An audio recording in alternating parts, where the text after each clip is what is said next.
Comment assembler rapidement un tiroir Nova Pro Scala de hauteur 90 avec très peu d'outils?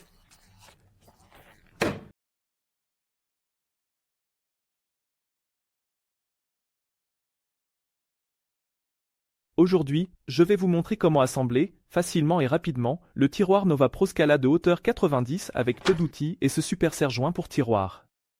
Commençons sans plus attendre. La première étape consiste à préparer les dimensions de découpe du fond et le dos. De cette façon, le fond et le dos sont déjà prêts. Tout d'abord, je prends mon serre-joint pour tiroir et je commence par mesurer la largeur du fond du tiroir. Je peux également régler le serre-joint pour tiroir à la largeur en tirant cette petite goupille pratique, ici, et en la déplaçant, puis en tournant le serre-joint pour tiroir dans le sens approprié, jusqu'à ce qu'un trou soit visible. Ensuite, je peux réinsérer la goupille ici. J'ai déjà préparé la première étape en réglant mon serre-joint pour tiroir aux dimensions du tiroir. Voilà la première étape de faite. Cela nous aide ensuite, une fois que nous avons monté les côtés du tiroir, à gauche et à droite sur le fond. Donc, nous avons un côté droit et un côté gauche. Sur les tiroirs, ici. Sur la fixation pour dos qui est déjà intégrée, donc qui est soudée sur le profil, nous trouvons une petite lettre, un R pour droite et un L pour gauche. Cela signifie que, chaque fois que l'on se trouve face au caisson, nous avons le côté droit du côté droit, ou bien le côté gauche du côté gauche. Ainsi, le tiroir devrait toujours ressembler à cela. Et maintenant, ma petite astuce. J'inverse toujours les côtés. Cela signifie que le côté droit passe maintenant ici à gauche et vice-versa. Et maintenant, je peux simplement poser le fond des deux côtés comme ceci. Ensuite, je peux placer le tiroir à la verticale ou le saisir, puis déplier les profils, c'est-à-dire les côtés du tiroir, vers l'extérieur. Je peux ensuite le placer sur mon établi, sur ma table. Alors, comme nous avons déjà préparé le serre-joint pour tiroir, il s'adapte parfaitement ici dans l'espace de montage, c'est-à-dire dans le logement du tiroir lui-même. Maintenant, je peux facilement serrer le tout. Il y a encore un point important à prendre en compte. Nous avons le fond et ce bord de raclage. Je vais vous le montrer comme ceci pour que vous puissiez mieux voir. Nous avons ici un bord de raclage ou lèvre d'essuyage et ici le fond. Vous voyez qu'il y a un petit décalage ici. Ce décalage ne doit pas être présent. Par conséquent, je dois aligner précisément le fond de mon tiroir avec cette surface, ici, pour qu'elle soit affleurante en avançant ou bien en tirant légèrement le fond pour que cette surface soit parfaitement plate. Cette opération constitue le point le plus important de tout le montage du tiroir. Ici aussi, je peux également m'aider un peu en prenant simplement le dos, dont je vais de toute façon avoir besoin maintenant, et en plaçant le tout légèrement sur le côté. Maintenant, vous voyez ici un petit espace, car le fond dépasse naturellement. Je peux alors pousser le profil vers l'avant ou tirer le fond vers l'arrière, et aligner parfaitement le tout pour qu'il n'y ait pas d'espace sur le côté, et bien sûr, pas d'espace non plus entre la façade et le fond après cela. J'effectue cette opération des deux côtés. Cela me permet de l'aligner parfaitement pour qu'il soit directement prêt pour l'étape suivante. L'étape suivante consiste à utiliser notre outil de frappe pour emboîter le fond, c'est-à-dire le connecter aux côtés du tiroir. Nous pouvons aussi visser le tout, mais je préfère de loin utiliser la méthode d'emboîtement. C'est bien plus rapide et la stabilité est tout à fait suffisante. Par ailleurs, si nous avons de petites différences au niveau de l'épaisseur des matériaux, cela est compensé au niveau du profil. Ou de l'ensemble sur le côté intérieur, car nous pouvons bien sûr appliquer de la pression en frappant vers le bas, en appuyant sur le fond avec la griffe, donc à l'intérieur du tiroir, nous pouvons vraiment le fermer parfaitement. Ensuite, nous procédons comme suit. Je prends mon marteau, que j'utilise avec mon outil de frappe directement ici. Je vérifie à nouveau que tout est parfaitement aligné à l'avant. Je peux maintenant enfoncer la griffe très facilement. Je fais la même chose de l'autre côté. Ici, nous devons encore ajuster un peu. Là, Tout est parfaitement aligné. Je peux maintenant enfoncer toutes les grilles sur le côté.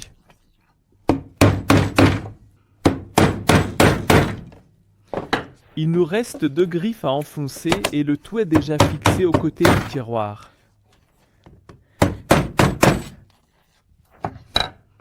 La prochaine étape consiste maintenant à monter le dos. Et ici, nous bénéficions d'un énorme avantage, car la fixation pour dos est déjà prémontée ou bien soudée sur le profil. Plus besoin de nous soucier de la commander à temps, ni de vérifier que le bon côté est toujours disponible. Vous pouvez vous épargner tout cela avec Nova Pro Scala. Alors, nous avons maintenant différentes possibilités. Dans notre cas, nous utilisons un dos en bois et nous choisissons le trou du milieu. Le trou supérieur est pratique, car il vous permet d'utiliser des chevilles plastiques, vous devez donc prépercer le dos en bois. Cela convient plutôt à une pression ultérieure. Nous utilisons normalement une vis à agglomérer. Nous utilisons directement le trou du milieu, et nous pouvons ensuite monter le tout en conséquence. Nous insérons le dos ici. Il y a ici un peu de résistance. Il faut qu'il en soit ainsi pour qu'aucun jeu ne se forme lorsque nous vissons le tout ensemble. Poursuivons donc le montage. Maintenant, nous pouvons prépercer le tout des 2 côtés en utilisant un forêt de centrage.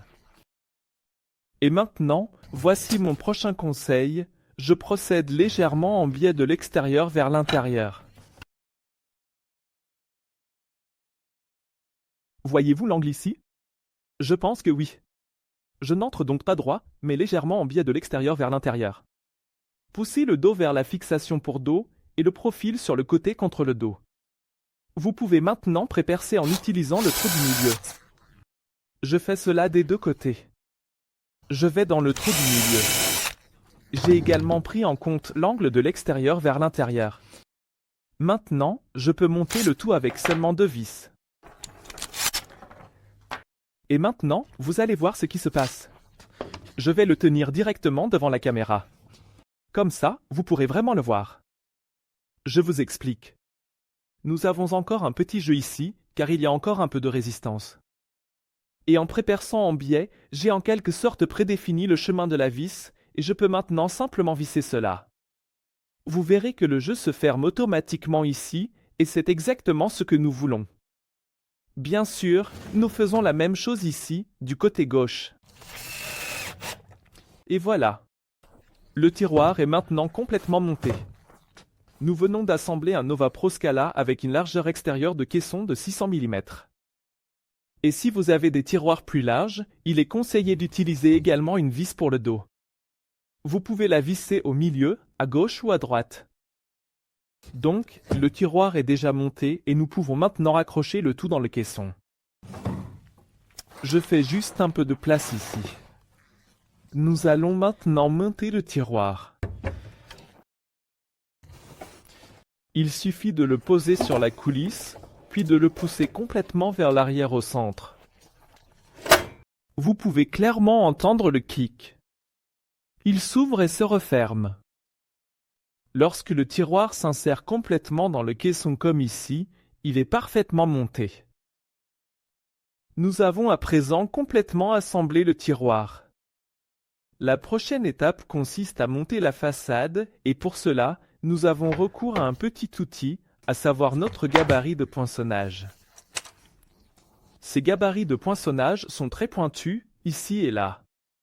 Ils transfèrent en quelque sorte la position de notre fixation avant, que nous allons maintenant monter sur la façade.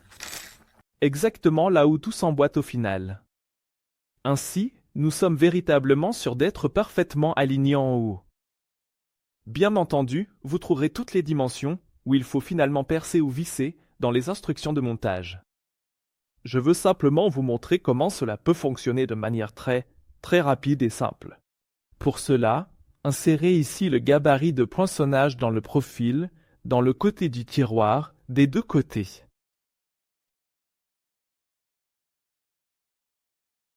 Pour aligner encore plus facilement la façade, j'ai un petit conseil. J'ai préparé une petite barre d'écartement que je peux simplement placer devant le caisson pour aligner parfaitement ma façade. Désormais, elle est totalement affleurante ici. La façade est 4 mm plus étroite que le caisson, ce qui me donne un jeu de 2 mm à gauche et à droite. Et je l'aligne simplement à l'œil. 2 mm ici, 2 mm, cela semble uniforme, à gauche et à droite. Je peux maintenant placer la façade contre les gabarits de positionnement et donner un bon coup au centre avec la paume de la main. Ensuite, je transfère les positions où je vais visser les fixations avant du gabarit de positionnement de ce tiroir ici vers la façade. Nous voyons maintenant, ici, ces petites marques. Pour les rendre un peu plus évidentes, nous avons le choix. Nous pouvons utiliser soit un poinçon individuel, soit un poinçon automatique. Et cet outil est absolument mon outil préféré, car il suffit de placer l'outil ici, dans le trou, et d'appuyer dessus. Ainsi, nous pouvons mieux repérer les trous et éviter de prépercer. Nous répétons l'opération des deux côtés. Doit-on visser directement les 3 trous ou seulement 2? C'est à vous de voir selon vos préférences. 2 points de fixation suffisent amplement. L'avantage ici est que nous voyons que nous avons en tout 3 points de fixation qui correspondent à notre fixation avant. Nous le voyons bien. Et grâce à ces 2 trous rapprochés, qui sont ensemble, le positionnement et l'orientation correcte de la fixation avant sont du coup très simples. Elle ne peut pas être retournée puisque les trous sont alors parallèles ou à la même hauteur, et nous pouvons visser. Nous allons donc maintenant procéder au vissage. J'avais préparé les vis à l'avance. Alors, voilà. C'est bon, je les ai trouvés. Nous pouvons maintenant directement visser les fixations avant. Ensuite, vérifions à nouveau que la fixation avant est bien droite et parallèle et qu'elle n'a pas été montée de travers. Je choisis les trous extérieurs, donc le plus bas et le plus haut. Ensuite, nous pouvons accrocher directement la façade, nous débarrasser de la barre d'écartement et retirer les gabarits de poinçonnage. Maintenant, nous pouvons monter la façade sur le tiroir. Pour cela, ouvrez légèrement le tiroir et insérez la fixation avant ici en bas dans le profil, des 2 côtés. Ensuite, fermez le tiroir. Vous pouvez alors appuyer directement la façade contre le caisson et appuyer au centre de la façade. Vous entendez clairement le clic à l'emplanchement. Étape suivante, vérifiez le jeu pour s'assurer que les 2 mm sont réglés à droite et à gauche, et vérifiez en haut. Ici, nous avons un petit décalage à droite et la façade doit être légèrement déplacée vers la droite. Pour ce qui est des réglages, vous trouverez une autre vidéo qui décrit comment ajuster le côté et la hauteur. La façade est tout aussi simple à monter qu'à retirer. Et pour mieux vous le montrer, je vais utiliser un petit échantillon. Nous avons ici en bas du profil un petit levier qui peut être poussé vers l'arrière. Et si je pousse le tout vers l'arrière, je peux alors décrocher facilement la façade vers le haut. De la même manière, je peux réinsérer les fixations ou la fixation avant ici, les placer en haut et appuyer sur la façade vers le bas.